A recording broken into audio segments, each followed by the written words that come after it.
Hello, ladies and gentlemen. Greg Mikulski from ForexLive.com. This is a Forex quick look. I'm going to take a look at the sterling versus US dollar as it trades to new session lows.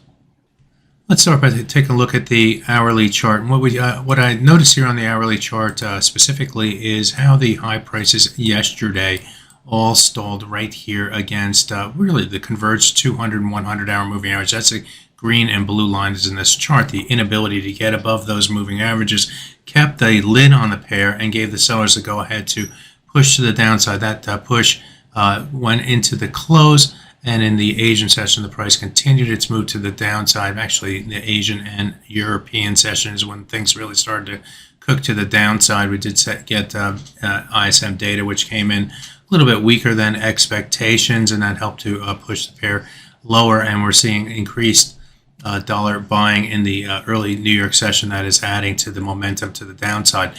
Now, as you can see, the low price that we've reached here today is testing the low price that we saw on Friday, and actually moving a little bit below that level. But if you go back in time and you took a look at these levels right through here, in this yellow area right here, the price had found this was a swing area that will need to get below if the sellers are to take more control. And if I go back in time here and look at this these other levels right through here, this is sort of where the whole thing started.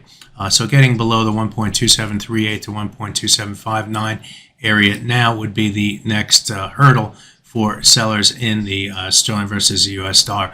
Move below that level and traders will start to look toward this other swing area down here, and it's a little messy through here, but if you go back in time and look at all these levels through here, it was a ceiling here, and then it became the floor, break below the floor, and it sort of reestablished support here.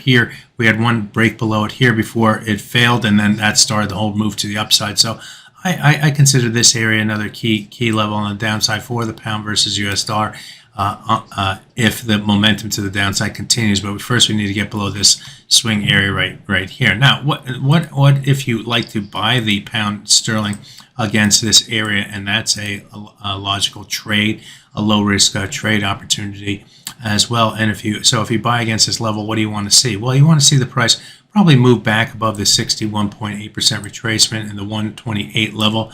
That is both those two levels coming in at that level. Recall going back to this day last week, the price bottomed against that 61.8% retracement and moved higher in trading on Thursday. Wednesday and Thursday of last week, maybe this was a week before, but the price moved below that level and then could not sustain momentum, came down to the support area and moved to the upside. So this is sort of this is what we would need to see in trading here today if the price is going to rebound back to the upside. But as you can see, we are trading at the lows and pressuring this swing area down to the 127.38 level. If we move below that level, the door opens for further selling pressure. But right now, the sellers are more in control as well. My name is Greg Mikulski. Good fortune with your trading. Bye-bye now.